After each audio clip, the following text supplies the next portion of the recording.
Morning students. Today my topic is vulnerability. Vulnerability to poverty is a measure. Vulnerability का मतलब होता है असुरक्षा. निर्धनता के प्रति असुरक्षा का एक मापदंड है which describe the greater probability of certain communities, say member of a backward caste or individual such as widow or a physically handicapped person of becoming or remaining poor in the coming years. हम देखते हैं इस समाज में जो ज़्यादा असुरक्षित या गरीब होते हैं वो ज़्यादातर क्या होता है, कुछ एक कास्ट, ऐसी बैकवर्ड कास्ट जिनको कि खास रोजगार नहीं मिलते, चाहे वो एससी हो चाहे वो बीसी हो, या कुछ ऐसे व्यक्ति जिसमें विडो शामिल होती है, या फिजिकली हैंडीकैप जो विकलांग होते हैं, जो काम नहीं कर सकते, तो ये हमेशा जो है गरीब बने रहते हैं. इसके अतिरिक्त कुछ ऐसे लोग हैं जो शुरू से ही गरीब हैं, वो भी गरीबी का जीवन ही व्यतीत करते हैं.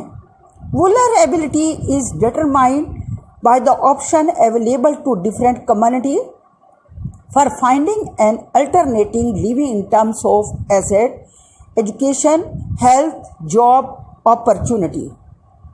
Further, it is analyzed on the basis of greater risk these groups face at the time of natural disaster, earthquake, tsunami, terrorism, etcetera.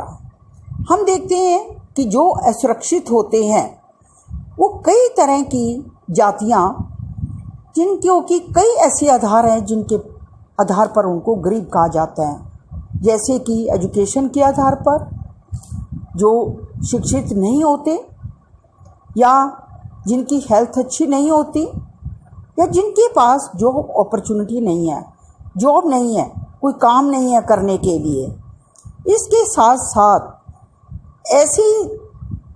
साथ साथ कुछ नेचुरल डिज़ास्टर, कुछ लोग ऐसे होते हैं जो नेचुरल डिज़ास्टर से भी प्रभावित होते हैं, वो भी गरीब होते हैं. हम देखते हैं कि कई ऐसी स्टेट में कुछ अच्छी फैमिली होती हैं, अगर बाढ़ आ गई, उनका घर डूब गया या अर्थक्वेक आ गया, तो इससे क्या हो जाता है, वो भी गरीब हो जाते हैं. तो ये भी एक बहुत बड़ा फैक्टर है. Additional analysis made on their social and economic ability to handle these risks. ऐसे रिस्क हैं, इनके हैंडल करने के लिए, इनसे बचने के लिए, बचाव करने के लिए दो ही ऐसे मूल्यांकन हैं, दो ही प्रतिरोध हैं. क्या हैं? एक सोशल और एक इकोनॉमिक. या तो समाज से उनको सपोर्ट दी जाती है, हेल्प की जाती है, और या गवर्नमेंट जो है एक इकोनॉमिकली या धन से जो गवर्नमेंट है कुछ देकर उनकी मदद करती है.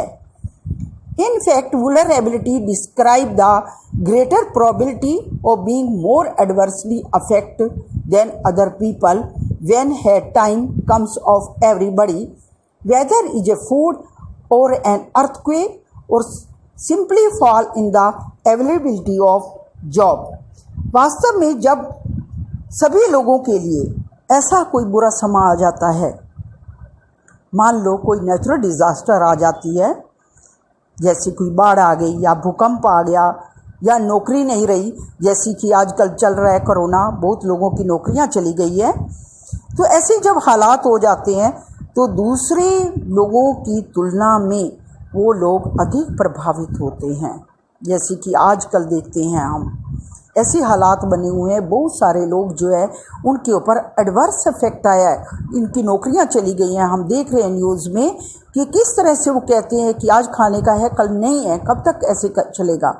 तो इस तरह के हालात कुछ ज़्यादा बुरे हो जाते हैं.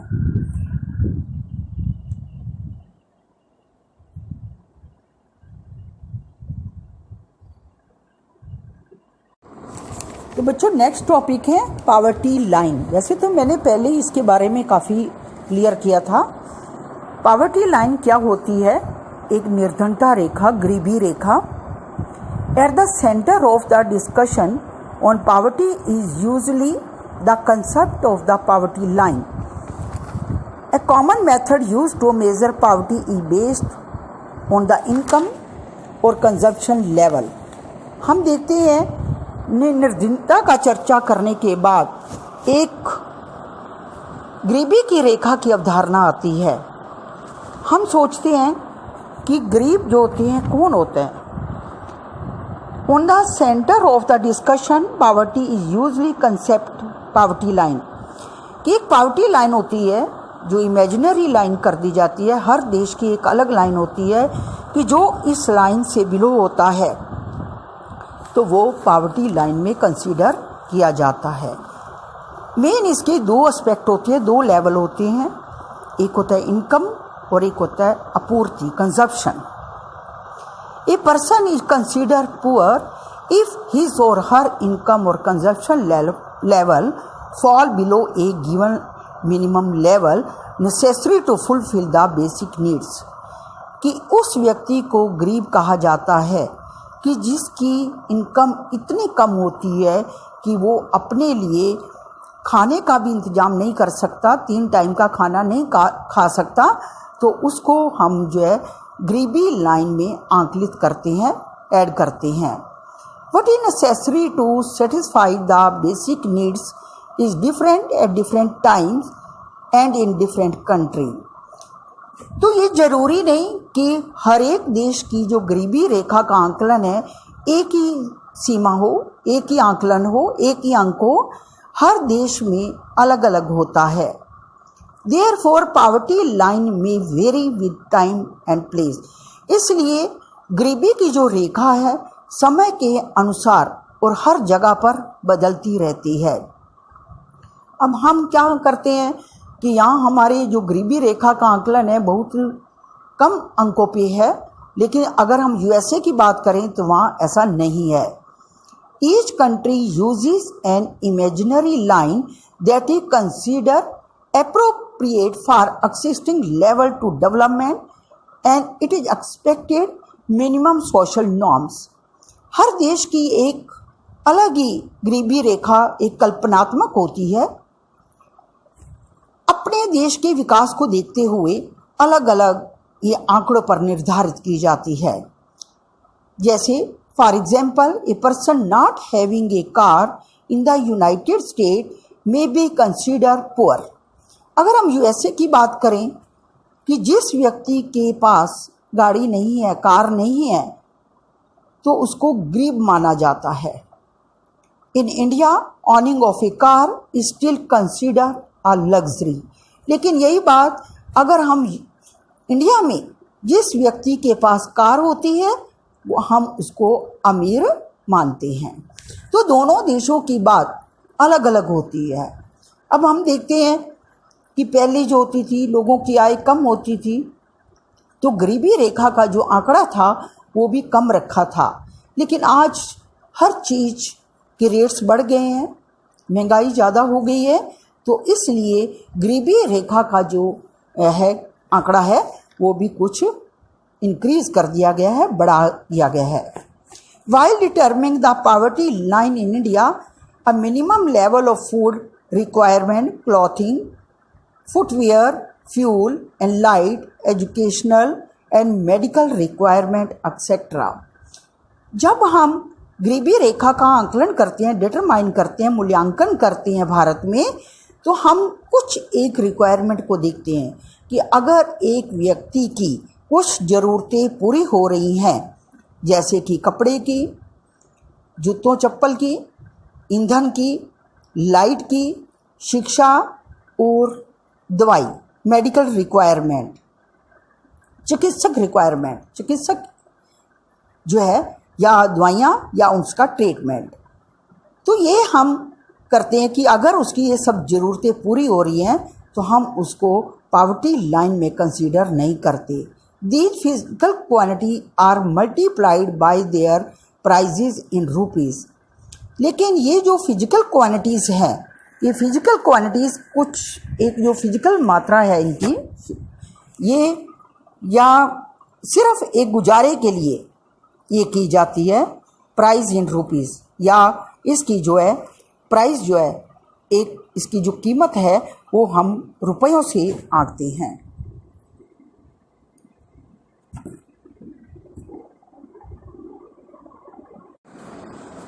अगर आज हम देखें तो गरीबी रेखा का आकलन करने के लिए जो प्रेजेंट फार्मूला है, the present formula for food requirement while estimating the poverty line is based on the desired calorie requirement food item such as cereals, pulses, vegetable, milk, oil, sugar, etc. तो जब भी हम गरीबी रेखा का आकलन करते हैं तो केवल इन चीज़ों को एक लेना ही नहीं बल्कि इसकी कैलोरी की मात्रा उसका भी आकलन करते हैं। किस रूप में? चाहे वो फूड आइटम हो, कोई भी अनाज हो, दालें हो, सब्जियां हो, दूध हो, ऑयल हो, शुगर हो, इन चीज़ों में हम ये देखते हैं हम कितनी कैलोरी ले रहे हैं। The calorie need every depending on age, sex and type of work that a person does. लेकिन ये कैलोरी की जो मात्रा है ये हर के लिए अलग अलग होती है। अगर हम देखें कि एक अगर बच्चा है उसके लिए थोड़ी कम होती है, जो यंग है उसके लिए ज़्यादा, और जो एज होता है उसके लिए भी कम होती है। The accepted average calorie requirement in India is 24 calorie per person per day in rural area. अगर हम ग्रामीण इलाके में देखें तो ये जो कैलोरी की मात्रा है या जो रिक्वायरमेंट है, जो ज़रूरत है, 2400 है, और 2100 calorie per person per day in urban area. और शहरी इलाकों में हर व्यक्ति की कैलोरी जो है वो 2100 होनी चाहिए। क्योंकि वहाँ रूरल एरिया में जो लोग हैं ज़्यादा फिजिकल वर्क करते हैं, इसलिए उन्हें कैलोरी की मात्रा या उनकी कैलोरी अधिक आवश्यकता होती है। Since people living in rural area engage themselves in more physical work, calorie requirement in rural area are considered to be higher than in urban area. The monetary expenditure per capita needed for buying these calorie requirement in terms of food grain, etc. is revised periodically, taking into consideration on the rise in prices.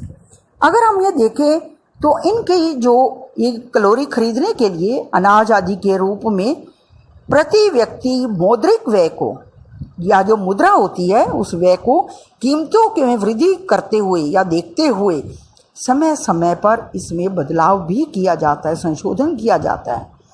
आप देखते हैं इस calorie की मात्रा को कम या ज़्यादा भी किया जा सकता है, क्योंकि कीमतें जो है बढ़ती रहती हैं। आय अगर ज़्यादा हुई है तो ये मात्रा ज़्यादा भी की जा सकती है, अगर आय में वृद्धि नहीं हुई तो ये कम भी हो सकती है। On the basis of these calculation for the year 2011-12 the poverty line for a person was fix eight ₹816 per month for rural area and ₹1000 for urban area.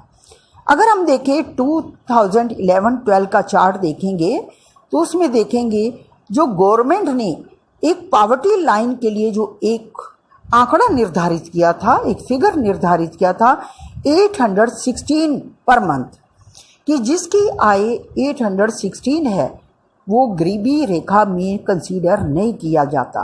ये रूरल एरिया की बात है।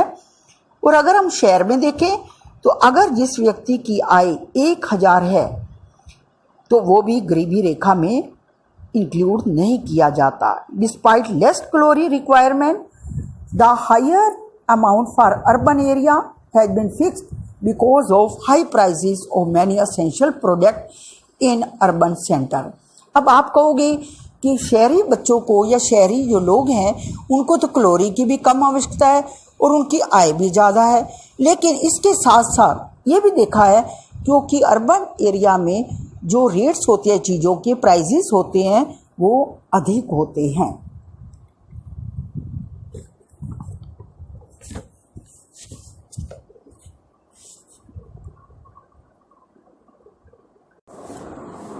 In this way, in the year 2011-12, a family of 5 members living in rural areas and earning less than about ₹4,080 per month.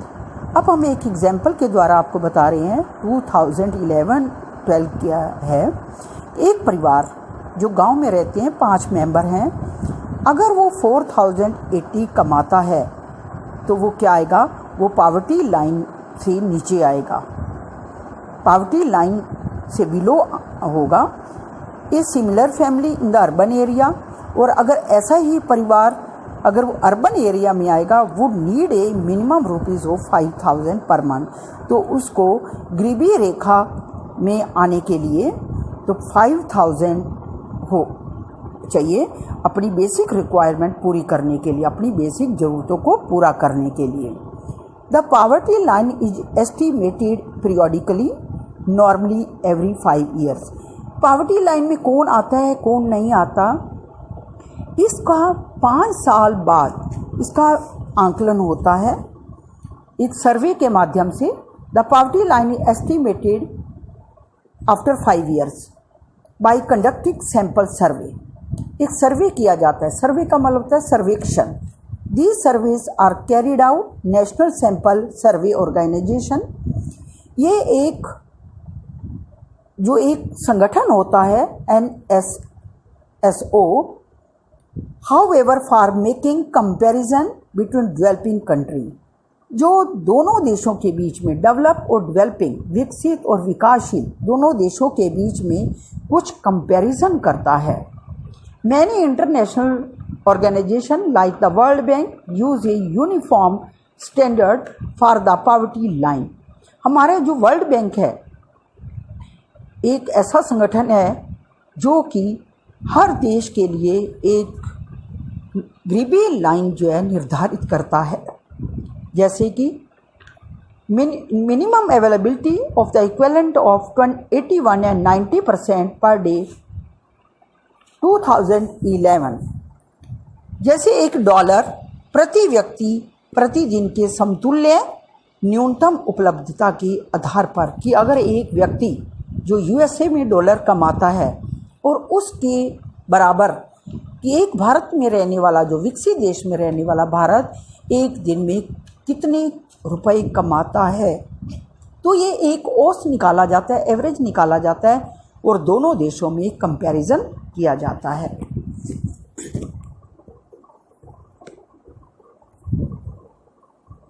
Morning students, today my